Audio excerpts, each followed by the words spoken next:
भेजा गया। इसकी रफ्तार तो ये थी, उसकी रफ्तार को जिब्रील ने कंट्रोल किया, रोका, और एक जगह रोक दिया गया। बैतुल मुकद्दस और मस्जिद हराम के दरमियान में एक जगह पे रोका गया। सरकार ने फरमाया जिब्रील यहां क्यों रुक गए? अर्ज किया या रसूलल्लाह ये कब्र मूसा है, ये मूसा अलैहिस्सलाम की कब्र, ज़ियारत कीजिए। मुझे बताइए मूसा की कब्र की ज़ियारत की क्या जरूरत थी? भाई मूसा अलैहिस्सलाम से तो अभी बैतुल मुकद्दस में मुलाकात होना ही है। बैतुल मुकद्दस में मूसा आएंगे नमाज पढ़ने के लिए, सरकार की इक्तिदा में सारे अंबिया की इमामत करने वाले आका मूसा भी वहां आएंगे। फिर हजरत मूसा से चौथे आसमान पर भी मुलाकात होनी है, एक बार नहीं बहुत बार। तो यहां कब्र पे रुकवाया क्यों? तो रुकवाया कि उसकी हिकमत समझना है। उसकी हिकमत समझने से पहले आइए डॉक्टर जाकिर नाइक का पहले एक अकीदा मैं पेश करूं, और उसके अकीदे का रद्द मेराज के इस वाक़े से हम करेंगे इंशाअल्लाह। आइए डॉक्टर जाकिर नाइक क्या कहता है जरा सुनिए। मज़ार को पूजना गलत है, हराम है। मैं जानता हूं कि कई मुसलमान अनजाने में इल्म की कमजोरी की वजह से वो मज़ार पे जाते हैं। और मेरा ये कहना है कि बहुत सा कल्चर जो है, ये कल्चर हमारे जिंदगी में आ जाता है। और हमारे बाप दादा पहले कहीं ना कहीं हिंदू तो होंगे, तो हमारे बाप दादा जाते थे मंदिर, तो अभी जा रहे हैं मज़ार में। आस्ते आस्ते तब्दीली आ रही। जाकिर नाइक का पहला जुमला क्या था याद है आपको? मज़ार को पूजना गलत है, हराम है। इस जाहिल को पहले तो यही नहीं पता, किस बेवकूफ ने इसको स्कॉलर बनाया, इस्लामी स्कॉलर बोलते हैं इसको ये नहीं पता कि हराम और शिर्क में ज़मीन आसमान का फर्क है। मज़ार को पूजना हराम नहीं है। अगर कोई कब्र को पूजता है तो वो मुशरिक है, वो शिर्क करता है, हराम नहीं करता। शराब पीना हराम है, मगर बुत को पूजना क्या है? हराम है कि शिर्क है? शिर्क और हराम में फर्क यह है कि हराम करने से बंदा गुनहगार होता है, ईमान से खारिज नहीं होता, मगर शिर्क करने से इंसान इस्लाम से और ईमान से खारिज हो जाता है। अल्लाह फरमाता है हर गुनाह को बख्श दूंगा लेकिन शिर्क को नहीं बख्शूंगा। अब ये कह रहा है, एक तरफ तो कह रहा है मज़ार को पूजना हराम है। अबे जाहिल, सबसे पहले तो तू ये बता कि मज़ार को पूजता कौन है? और अगर कोई बदबख्त पूजता है तो फिर वो हराम नहीं है, शिर्क है। तो तुझे हराम और शिर्क में ही फर्क नहीं मालूम और तकरीर करने खड़ा हो गया। तो इस्लामी स्कॉलर बोलता है अपने आप को। अब मैं आपसे पूछता हूं, आप में से कितने लोग हैं जो मज़ार को पूजते हैं? मुजाहिद मिल्लत की मज़ार पे गए हैं आप लोग? पूजा किए? पूछते नहीं आप लोग? अजमेर शरीफ गए? अजमेर में पूजा की? मगर डॉक्टर जाकिर नाइक तो कहता है कि मज़ार को पूजना गलत है। और मैं जानता हूं कि कम इल्मी की बिना पर लोग मज़ार पे जाते हैं, यानी जो मज़ार पर जाते हैं, कब्र पर जाते हैं, वो कम इल्म होते हैं, उनको इल्म नहीं होता। यही एक अक्लमंद का बच्चा पैदा हो गया 14 साल के बाद। नबी पाक सल्लल्लाहु अलैहि वसल्लम क्या जन्नतुल बकी के मरहूमीन की कब्रों पर नहीं गए? क्या आका असहाबे बद्र की कब्रों पर नहीं गए? क्या आका हजरत जन्नतुल माला की मदफूनों की कब्रों पर नहीं गए? क्या शोहदा ने बद्र और उहद की कब्रों पर नहीं गए? तो क्या माज़अल्लाह नबी कम इल्म थे? ये अक्लमंद पैदा हुआ। और ये आज के बाबड़े बोलते कब्र पे जाना शिरक है, कब्र पे शिरक है। आप में से कौन मज़ार पे जाके पूछता है भाई? क्या आप गरीब नवाज की कब्र पे जाते तो ऐसा कहते ओम नमो नमो मोइनुद्दीन चिश्ती, ऐसा बोलते हैं? आप पूजा करते हैं? या आप मुजाहिद मिल्लत की मज़ार अक़दस पे जाएगा ओम नमो नमो मुजाहिद मिल्लत? नहीं ना। क्या करते हैं फिर आप? ये पूजा क्यों कह रहे हैं? ये पूजा क्यों कह रहे हैं? ये भी तो बिला वजह नहीं कह रहे होंगे, क्योंकि इनको भी इतने मोटे गिलास का चश्मा लगा है ना, तो उससे जो देख रहे हैं गलत तो नहीं देख रहे होंगे। तो फिर पूजा क्यों कह रहे हैं? अब मैं बताता हूँ पूजा क्यों कहते हैं। पूजा इसलिए कहते हैं कि दर हकीकत हम मज़ार को पूजते तो नहीं है, अलबत्ता चूमते जरूर है। ये चूमने को पूजना बोलते हैं। और इन जाहिलों को मालूम नहीं कि सहाबा इकराम रसूलुल्लाह की मज़ार अक़दस को चूमते थे। अरे मज़ार तो छोड़िए, अब्दुल्लाह इब्ने उमर के बारे में रिवायतों में आया, इब्ने तैमिया ने खुद इसको किताबुल वसीला में लिखा। इनका बाप इब्ने तैमिया 661 हिजरी में जो पैदा हुआ, वो कहता है कि अब्दुल्लाह इब्ने उमर की आदत थी कि जब सफर पे निकलते तो सबसे पहले वो रोज़े रसूल पर हाजिर होते, रोज़े रसूल को बोसा देते, कहते अस्सलामु अलैकुम या रसूल अल्लाह। फिर हज़रत अबू बकर सिद्दीक की कब्र पर आते, बोसा देते, कहते अस्सलामु अलैकुम या अमीरुल मोमिनीन अबू बकर सिद्दीक। फिर अपने वालिद की कब्र पर आते, कहते अस्सलामु अलैका या अबाता, ऐ मेरे बाबा आप पर सलाम हो। और फिर यही नहीं, मस्जिद नबवी में आते हैं अब्दुल्लाह बिन उमर साहब ये रसूल और हुजूर के मेंबर को चूमते हैं, हाथ फेरते हैं, गालों पे मस करते हैं, जिस्मों पे मलते हैं। पूछा जाता है आप ये क्यों कर रहे हैं? फरमाते जानती नहीं ये वो मुकद्दस मेंबर है जहां नबी का जिस्म लगा है, मैं इससे बरकत हासिल करता हूं। इमाम मालिक मुहद्दिस है अपने जमाने के, सबसे पहली हदीस की किताब इन्होंने लिखी। उससे पहले हदीस की किताबें लिखी नहीं गई थी, लोग याद करते थे, हदीसें लिखते नहीं थे। इमाम मालिक पहले शख्स है जिन्होंने हदीस की किताब लिखने की बुनियाद रखी। किताब का नाम मोता इमाम मालिक। मस्जिद ये क्या करते हैं इमाम मालिक? नंगे पैर चलते हैं मदीने, चप्पल नहीं पहनते थे, ऊंट पर नहीं सवार होते थे। जब तक मदीने में रहेंगे घोड़े पे सवार नहीं होते थे। कभी सफर पे जाना हो तो ऊंट या घोड़े को गुलाम से कहते मदीने की सरहद के बाहर तक लेके चल। बाहर जाते तब घोड़े पे ऊंट बैठते या ऊंट पे बैठते। पूछा जाता मदीने में सवारी नहीं करते? फरमाते मुझे हया आती है कि मदीने को घोड़ों से रोंदू जिस पर मेरे आका चले। खंडरों पे जाते, मदीने की पुरानी आबादी जो खंडर हो चुकी, ईंटों को उठाते बोसे देते, पत्थरों को उठाते बोसे देते, दीवारों को चूमते। लोगों ने कहा इतने बड़े वक्त के इमाम, इतने बड़े मुहद्दिस और इमाम मालिक, ये क्या दीवानगी है आपकी? कब्र जो आप पत्थरों को चूमते हो, दीवारों को चूमते हो। कहते तुम क्या जानो जाहिलो बेवकूफो, मैं इन पत्थरों को, इन दीवारों को इसलिए चूमता हूं, ये मदीने के पुराने मकानात थे, ये आका के जमाने की आबादी है। मेरा इश्क कहता है कि अगर मैं किसी पत्थर को चूमूं, हो सकता है कि मेरे नबी का दस्ते मुबारक उस पर लग गया और वहां मेरे लब लग गया। ये मोहब्बत थी, तुम क्या जानो मोहब्बत। तो बहरहाल बात मैं अर्ज कर रहा हूं, चूमने को शिर्क कहता है। अबे चूमना और होता है, पूजना और होता है। जिसको हम चूमते पूजते नहीं, और जिसको पूजते उसको चूमते नहीं। और अगर चूमना पूजना है तो तू भी अपनी बीवी का पुजारी है, तो तू भी मुशरिक हुआ। और उसके बाद फिर दीदा दही नहीं देखे, क्या कहता है? हमारे बाप दादा पहले जाते थे मंदिर, अब जा रहे मजार। आहिस्ता आहिस्ता तब्दीली आ रही है। इसके नजदीक मंदिर और दरगाह में, मजार में फर्क नहीं है। मुझे ईमानदारी से बताओ, मंदिर में और दरगाह में फर्क है या नहीं? है ना? इतने बड़े जालिम है ये कि दरगाहों को मंदिर से तशबीह देते हैं और अपने आप को मुसलमान बोलते हैं। ये सब कब्रों को पूजना बोलेंगे, कब्रों को बुद्ध बोलते हैं, और जहां कब्रें हो, मज़ारें, उसको मंदिर बोलते हैं। इसको देखें, इसका नाम है तौसीफुर रहमान। ये पाकिस्तान का अहले हदीस गैर मुकल्लिद नाम निहार अहले हदीस का बहुत बड़ा लामा कहलाता है, मगर इनकी सारी इल्मियत की सलाहियतें कितनी है? 10 बाय 10 के कमरे में। औकात नहीं है सुन्नियों के साथ मैदान में आके मुनाज़रा करें, क्या बात है, औकात नहीं है। 10 बाय 10 के कमरे में गूंजते और सीढ़ियां बना बना के नेट पे डालते हैं। हाजियों को फ्री में जबरदस्ती थमाते, पकड़ो, ले जाओ ले जाओ ले जाओ। किताबें देते हैं, आपको मालूम है ना, किताबें देते हैं। गए आप लोग यहां से हज से, कुछ लोग वहां की किताबें मिलती है ना फ्री में, कैसेटें मिलती है, किताबें मिलती है। आला हज़रत की कोई किताब मिलती है वहां? देखिए बड़ी एक खास बात कह रहा हूं, अगर आपने इसको समझ लिया तो अपने अकीदे को आप सलाम करेंगे। जितनी वो बातें ये नेगेटिव पेश करते हैं, मैं इसको पॉजिटिव बताता हूं, बशर्ते कि आप समझिए और बज़ौक़ सुन रहे हो। आला हज़रत की कोई किताब तोहफे में दी जाती है? बल्कि अगर आला हज़रत का आप पंसूरा ले जाएं, आला हज़रत का कंजुल ईमान ले जाए, तो एयरपोर्ट पे चेकिंग होती है, छीन लिया जाता है और अंदर मक्के की सरहदों में दाखिल नहीं होने दिया जाता। और उस पर वहां बड़े बड़े फख्र से कहते साहब कंजुल ईमान पर, आला हज़रत के कंजुल ईमान पर सऊदीया में पाबंदी लगी। मैंने कहा मनुसो पाबंदी नहीं लगी है, तुमने अपने आकाओं को बोल बोल के पाबंदी लगवाई, वरना तुम्हारे आकाओं को उर्दू कब आती तो कंजुल ईमान समझ लिया उन्होंने। तुम्हारे आकाओं को तो उर्दू नहीं आती। और अगर तुमने पाबंदी लगाई, अगर तुम हक पर होते तो पहले हमारे उलमा को बुलाते, कंजुल ईमान को लेकर गुफ्तगू करते, मुनाजरा करते, और अगर उसमें साबित कर देते कि कंजुल ईमान कुरान का गलत तर्जमा है, तब पाबंदी लगाते, तब हक बजानिब होते। तुमने जुल्मन लगाया है, तुमने मुनाजरे हमसे नहीं किए। तो मुनाजरा तो छोड़ो, तुम तो बोलने नहीं देते हो, कोड़े मारते हो। फिरौन और नमरूद की हुकूमत चला रहे और बोलते हम बड़े इंसाफ पसंद।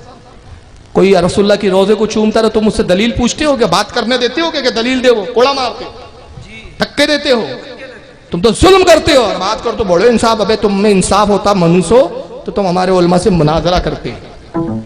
इस पर हमारे उलमा मुनाजरे की चैलेंज करते आ रहे हैं, मैं अगर वक्त मिला तो दिखाऊंगा।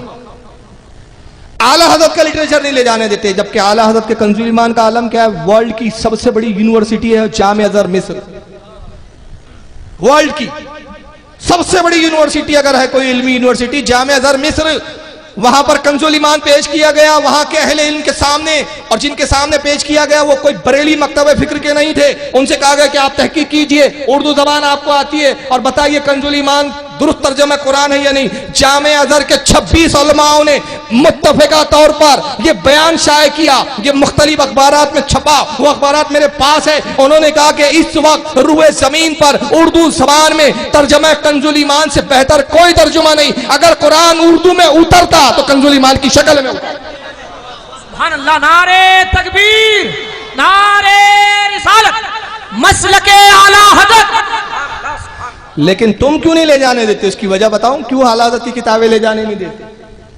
तुम अपनी किताबें लाखों की तादाद में देते हो, करोड़ों की तादाद में देते हो, फ्री में देते हो, मुफ्त में देते हो, और इसलिए देते हो कि तुम जानते हो तुम्हारी किताबों में कोई दमखम नहीं है, तो तुम कहते ले जाओ, लाखों की तादाद में कुफ्र का मवाद ले जाओ, कुफ्र ले जाओ, निफाक ले जाओ, गुस्ताखियां ले जाओ, नबी की तौहीनें ले जाओ। मगर आला हजरत से तुम्हें इतना खौफ है कि तुम जानते हो एक किताब भी अगर आला हजरत की मक्के या मदीने में दाखिल हो गई तो तुम्हारे नज्द के किले को ढाने के लिए एक किताब हालत की काफी है।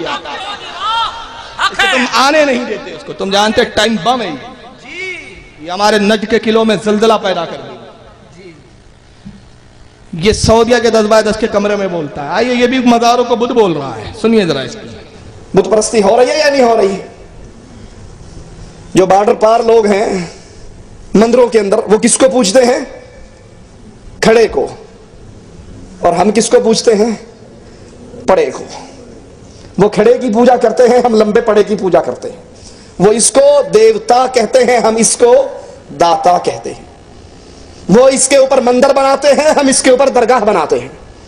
वो इस पे चादर चढ़ाते हैं, हम इस पे चादर चढ़ाते हैं। वो इसको राजी करने के लिए बज्जन गाते हैं और हम इसको राजी करने के लिए कवाली पीटते हैं। ख्वाजा न देगा तो फिर कौन देगा? पहला जुमला का बुत परस्ती हो रही कि नहीं? तो दो तरह की बुत परस्ती बता रहा है। एक कहता है बॉर्डर पार लोग जो एक खड़े को पूछते एक लंबे पड़े को, तो ये जो लंबा पड़ा ये किसको कह रहा है? मजार को। तो ये मजार बुत है, ये मजार बुत है, मगर उसको बुत कह रहा है। हम इस पे चादर चढ़ाते हैं, वो मंदिर में उस पर चुंदरी वो चढ़ाते हैं, कपड़े की चादर चढ़ाते हैं, वो दाता कहते हैं, हम इसको दाता कहते हैं, और वो भजन गाता है, हम कवाली पीटते हैं।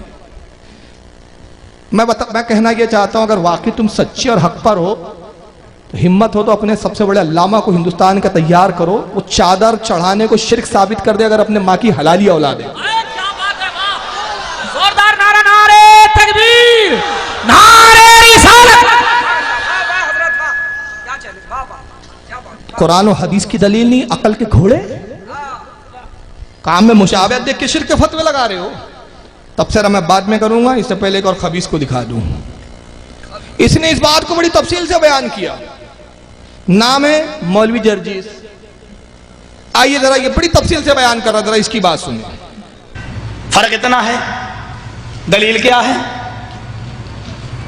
तुम खड़ी मूर्ति की पूजा कर रहे हो, वो पड़ी मूर्ति, एक पड़ी मूर्ति की एक खड़ी मूर्ति की। ये शंकर भगवान की मूर्ति है, ये बड़े पीर साहब का या निजामुद्दीन औलिया का मजार है, यह अहमद रजा खान का मजार है। ये खड़ी मूर्ति है, ये पड़ी है। ये खड़ी मूर्ति है, ये पड़ी मूर्ति है। और ये जो खड़ी मूर्ति है ये किसकी है? किसकी है? शंकर भगवान की। और ये जो पड़ी मूर्ति है ये बड़े पीर साहब का मजार है, गौस पाक का, महबूब इलाही निजामुद्दीन औलिया का, इमाम अहमद रजा का, आला हजरत का। ये खड़ी मूर्ति है, पड़ी मूर्ति है, फर्क क्या है? कोई फर्क नहीं है। खड़ी या पड़ी, बस इससे ज्यादा कोई फर्क नहीं है। जरा ईमानदारी से बताओ। जाकिर नाइक भी कहता है मंदिर और दरगाह, पहले जाते थे मंदिर, अब जा रहे दरगाह। तौसीफुर रहमान बोलता है ये खड़ी मूर्ति पड़ी मूर्ति। जर्दिस भी बोलता है खड़ी मूर्ति पड़ी मूर्ति। जरा बताएं आप ईमानदारी से, आपके बाप दादाओं ने भी कभी कब्र को मूर्ति कहा था? कभी नहीं। ये कब्र है कि मूर्ति है? खबर है। अगर ये मूर्ति है इनके नजदीक, तो इनके यहाँ कब्रिस्तान नहीं होते होंगे, फिर इनके यहाँ मूर्तिस्तान होते होंगे। और जर्जिस का बाप मरा होगा तो जर्जिस ने मस्जिद से ऐलान करवाया था, और जर्जिस के बाप की मैयत का ऐलान ऐसे हुआ था, हजरात आज मौलवी जर्जिस के बाप का इंतकाल हो गया है, फुला कब्रिस्तान में नहीं, फुला मूर्तिस्तान में जर्जिस के बाप की मूर्ति बनाई जाएंगी। ठीक बोले, वाह। अबे ये कब्र है, मूर्ति नहीं है। मगर ये बोली ये सारे के सारे क्यों बोल रहे हैं? ये तो एक तरफ बोलते हम किसी की तकलीद नहीं करते, तकलीद हराम, तकलीद शिर्क, अल्लाह रसूल की बात मानो, कुरान और हदीस। अगर तुम अपने, मैं बहुत सख्त जुमला बोल रहा हूँ, अपने माँ की हलाली औलाद हो तो नबी की एक हदीस बता दो कि नबी ने कब्र को मूर्ति कहा हो। क्या बात है, एक हदीस दिखा दो क्या बात। कि किसकी बोली है तुमने, किसकी तकलीद कर रहे हो तुम अपने बाप मोहम्मद इब्न अब्दुल वहाब नजदी के मुकल्लिद हो, उसकी तरफ जो है तो इत्तेबा कर रहे हो, उसकी तकलीद कर रहे हो। तुम्हारे बाप मोहम्मद इब्न अब्दुल वहाब नजदी ने 1115 हिजरी में जिसकी पैदाइश नजद के इलाके में हुई, जिसके बारे में नबी ने कहा था फितने निकलेंगे, शैतान का गिरोह निकलेगा, वो शैतानी टोला वहां से निकला। उसने किताब लिखी कि नबी के रोजे को देखना ऐसा जैसे बुत को देखना। नबी की कब्र को, नबी के रोजे को सबसे पहले जिसने बुत डिक्लेयर किया वो मोहम्मद इब्न अब्दुल वहाब नजदी था। तुम उसकी तकलीद में आज मज़ारों को बुत बोलते हो, तुम उसी की पैरवी कर रहे हो। अब बात करते हो कि हम तो तकलीद नहीं करते, तुम सबसे बड़े मुकल्लिद हो, तुमसे बड़ा तो कोई पक्का मुकल्लिद नहीं। फर्क इतना है कि हम खुशनसीब है कि ताबई में इमाम आजम अबू हनीफा की तकलीद करते हो, और ये तुम्हारी बदनसीबी है कि मोहम्मद बिन अब्दुल वहाब शैतान के गिरोह के लीडर की तकलीद करते हो। फर्क ये है। लेकिन कहता है इसमें उसमें फर्क नहीं है। मुझे बताएं, कहता है ये खड़ी मूर्ति पड़ी मूर्ति से ज्यादा कोई फर्क नहीं। फर्क क्या है बताइए? शंकर की मूर्ति में और गौसे आजम की कब्र में फर्क है या नहीं? मंदिर में और दरगाह में फर्क है या नहीं? है ना? कि आपको एक लगते हैं? इनकी आंखों में मोतियाबिंद हो गया, इनको कब्रें मूर्तियां दिखती है जाहिलों को। अब मैं इशारे में कहता हूं हिंदुस्तान की जमीन पे हम रह रहे हैं आजकल, और आजकल हालात हिंदुस्तान के अच्छे नहीं है। उड़ीसा का तो मुझे नहीं मालूम, महाराष्ट्र का मुझे पता है, हमारे सलीम भाई भी महाराष्ट्र के ही है। छिंदवाड़े का क्या है भाई, एमपी का आप बता दें, मैं इशारा करूंगा, सिर्फ इशारा। मेरे ख्याल से एमपी में तो उससे पहले से बंद है, आप समझ ले। जो चीज हमें पसंद है, हिंदुस्तान के हालात है, जो चीज हमें पसंद है, जिसको अल्लाह ने हलाल दिया, अब वो गैर फैसला करते कि वो भी हम खाए क्या नहीं खाए। नहीं समझे आप? फैसला वो करेंगे, हलाल अल्लाह करे, फैसला वो कर रहा है। पाबंदी लगा दी, कहा कि नहीं साहब, एक माँ है एक बाप है, सब पे पाबंदी, पूरे कबीले पे पाबंदी लग गई। महाराष्ट्र में तो बड़ी सख्ती है, तो अब नाम ले नहीं सकते, तो मैं इशारों में बोलूंगा कि इसमें और इसमें फर्क है या नहीं? फर्क है ना? ये फर्जी है, इसके वजूद का पता नहीं, इसकी कोई हकीकत नहीं, मगर ये हकीकत है, ये एक हकीकत है, इसके वजूद का पता नहीं। ये अल्लाह का दुश्मन है, ये अल्लाह के महबूब है। ये जहां हो वहां लानतें उतरती है, ये जहां होती है वहां रहमतें उतरती है। ये जहां होते हैं वहां तुम जाओ, मोहब्बत में इसे देख लो, और अगर इसे मोहब्बत में चूम लोगे तो मुशरिक और काफिर हो जाओगे। मगर जहां ये होते हैं वहां जाओ, मोहब्बत में बोसे दे लो, ताजीम कर लो। तो नबी ये फरमाए, मन सारा कब्री वजबत लहू शफाती। नारे तकबीर, नारे रिसालत, मसलके आला हज़रत। सरकार कहते जिसने मेरी कब्र की जियारत की उस पर मेरी शफात वाजिब हो गई, मैं उसकी शफात करूं। और ये कह रहा खड़ी मूर्ति पड़ी मूर्ति, पागल हो गए हो तुम लोग। अब कहता फर्क नहीं है, क्यों फर्क नहीं है दोनों में? आइए उसकी ज़बान ही सुने आगे की गुफ्तगू। तो काम इस पे हो रहा है, वही काम तो इस पे भी हो रहा है, वरना मुझे बता दो। हिंदू चुनरी चढ़ाए मूर्ति पे तो काफिर, तुम चादर चढ़ाओ तो पक्के मुसलमान, वो हार डाले तो काफिर, तुम फूल बरसाओ तो पक्के मुसलमान। ये कोई चीज खाने की मूर्ति पे चढ़ाए तो कहे प्रसाद, प्रसाद खाना हराम। यहां पर कोई चीज चढ़ाई जाए उसको कहो तबर्रुक है, और ये खाना बड़ा मुबारक। हिंदू मूर्ति धोकर उसका पानी पिए और कहे कि ये गंगा जल से ज्यादा पाक पवित्र है, इससे बीमारियां सही हो जाती हैं। मुसलमान और उसके मौके पर कब्र धोकर पानी उसके बोतलों में भरे और कहे कि इसके आगे तो जमजम भी फेल है। तो ये पक्का मुसलमान।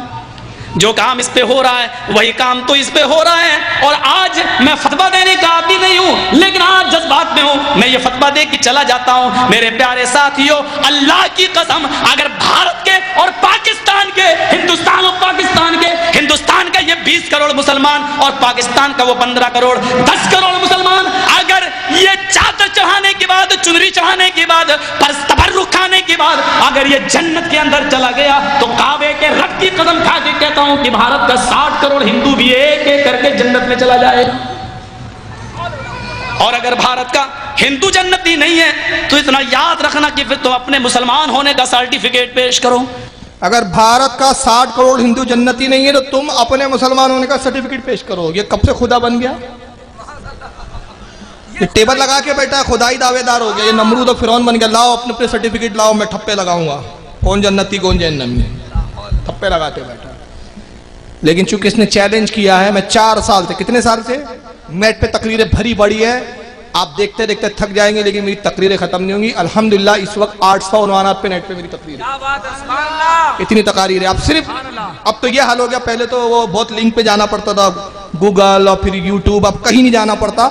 नेट में आप कहीं भी किसी भी जगह बस नेट खोल के फारूक खान रजवी डालिए, पूरी तकरीरें आ जाती है, क्योंकि उसके व्यूअर्स इतने बढ़ गए हैं। अल्लाह करम है कि पूरी दुनिया में सुना जाता है। अब मैं ये अर्ज कर रहा हूं, इसने चैलेंज किया, मैं 4 साल से एक ही बात का जवाब दे रहा हूं, बल्कि जवाब क्या दे रहा हूं, इसको पकड़े, बॉम्बे में पकड़े लोग, कानपुर में पकड़े, वीडियो है उसकी, वीडियो है, वक्त नहीं है वरना वो वीडियो सब दिखाता, देखना हो तो आ जाना, मेरे पास सब लैपटॉप में मवाद रहता।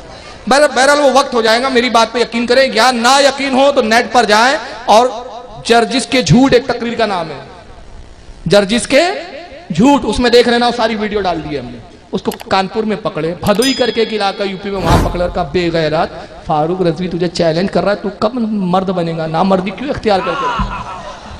और मैंने क्या चैलेंज किया, तू कहता है कि तुम अगर सुन्नी हो और अगर 60 करोड़ हिंदू जन्नती हो नहीं जाएंगे और तुम जन्नत में जाओगे तो तुम अपने मोमिन होने का, ईमान का सर्टिफिकेट पेश करो। मैंने कहा 2 सर्टिफिकेट है मेरे पास, मगर नामर्द की औलाद तुम मिलेगा कब मिलेगा?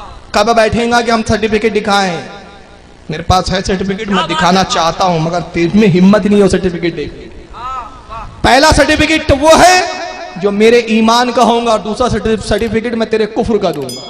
वाह वाह, मगर ये नहीं बैठे, झूठी किताबों के हवाले देता है। अगर यहाँ के अहले हदीस सुन रहे हो तो उनसे गुजारिश कर रहा हूं कि अगर तुम में चुर्रात हो तो इस बेगैरत को तुम बुला लो, मैं आने के लिए तैयार, और अपने खर्चे पर आऊंगा, तुमसे खर्चा भी नहीं मांगूंगा, मगर शर्त ये कि तुम इसको बुला लो। अब बुला के तारीख तय करो और मुझे फोन कर लेना सिर्फ 15 दिन पहले। अगर मेरे कितने ही प्रोग्राम होंगे मैं कैंसिल करूंगा, इस मनु से मिलना चाहिए। क्या बात है, वाह वाह वाह। लेकिन मैं जानता हूं ना खंजर उठेगा ना तलवार इनसे, ये बाजू मेरे आजमाए हुए हैं। वाह, जो 4 साल में मर्द ना बन सका, अचानक कौन सी ऐसी दवा खिला देंगे ये लोग के मर्दान की आ जाए। जर्जिस के झूठों का झूठ सुनी। बहरहाल आइए इस तकरीर पर तबसरा करें। कहता है फर्क क्या है? कोई फर्क नहीं, ये खड़ी मूर्ति ये पड़ी मूर्ति, जो काम इस पे हो रहा है वही काम इस पे हो रहा है। हिंदू चुंदी चढ़ाए तो काफिर, तुम कब्र पे चादर चढ़ाओ तो मुसलमान। और यही आज का सारा अहले हदीस गैर मुकल्लिद यही बोलता है, यही बाबड़े बोलते हैं। कुरान और हदीस से दलील नहीं देते कि चादर चढ़ाना कहां शिर्क है, किस हदीस में और कुरान की किस आयत में लिखा है कि कब्र को गुस्ल देना शिर्क है, कब्र पर खाने रखना और फातिहा दिलाना शिर्क है। दलील नहीं है, अकल के घोड़े हैं, हिंदुओं से तकाबुल करते, कहते देखिए वो चुंदी चढ़ाता है तो काफिर, तुम चादर चढ़ाते हो तो मुसलमान, वो अपनी मूर्ति पर हार डालता है तो काफिर, तुम कब्र पे फूल डालते हो तो कैसे मुसलमान, वो मूर्ति को धोता है गुस्ल देता है तो हिंदू, और तुम अपनी कब्र को गुस्ल दो तो तुम पक्के मुसलमान। जो काम वहां हो रहा है वही काम यहां। वो मूर्ति के सामने खाना रखे तो कहे प्रसाद, तुम कब्र के सामने खाना रखो तो कहते हो कि तबर्रुक है। तो इसमें और उसमें कोई फर्क नहीं। और अगर तुम चुंदरी चादर चढ़ाने के बाद, फूल बरसाने के बाद, तबर्रुक खाने के बाद जन्नत में चले गए तो रब्बे काबा की कसम। मगर उससे पहले एक जुमला क्या कहा कि मैं आज जज्बात में हूं। जज्बात में हूं, ये खास बात है। सही बात। मैं फतवा देने का आदी नहीं हूं, लेकिन आज जज्बात में हूं तो मैं जज्बात में फतवा देके जा रहा हूं। तो मैंने कह दिया, बात समझ में आ गई, तुम होश में फतवा नहीं देते, जज्बात में देते हो, इसलिए तो इसे बेतुके फतवे। तो अब जज्बात में आया और कहा कि अगर तुम ये सारे काम करने के बाद जन्नत में चले गए तो रब्बे काबा की कसम हिंदुस्तान का 60 करोड़ हिंदू भी एक एक करके जन्नत पे जाएगा, जैसे जन्नत इसके बाप की है ये भेजेगा, एक एक करके जाएगा। वो एक साथ नहीं जाएंगे, एक एक को भेजेंगे, जाओ चलो जाओ जाओ जाओ। अब सबको तो भेज देंगे, लेकिन इसको फरिश्ते रोक देंगे, बोले सबका अज़ाब तेरे हिस्से में, चल। वो तो तौबा कर लिया, सब सुन्नी बन गए, बोले तू रह गया था मनुष्य, चल जा। कुरान क्या कहता है? ये इसका फतवा था, मगर मैं कुरान का फतवा सुना रहा हूं। ये कहता है हिंदू जन्नत में चला जाएगा, 60 करोड़ हिंदू, क्योंकि तुम चादर चढ़ाते हो, तबर्रुक खाते हो।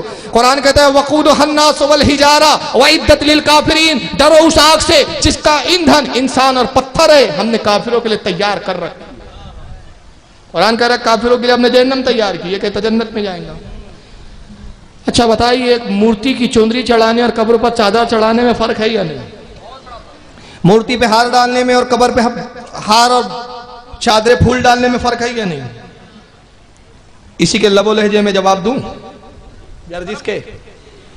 मैं कहता हूं जर्जिस साहब, मौलवी जर्जिस साहब और वो सारे गैर मुकल्लिदीन सुन ले, अहले हदीस बनाम निहाद, कि जनाब इन तमाम चीजों में जर्जिस साहब इतना फर्क है, इतना फर्क है जितना आपकी बहन और आपकी बीवी में फर्क है। क्या बात है, वाह वाह वाह वाह। दोनों में कितना फर्क है?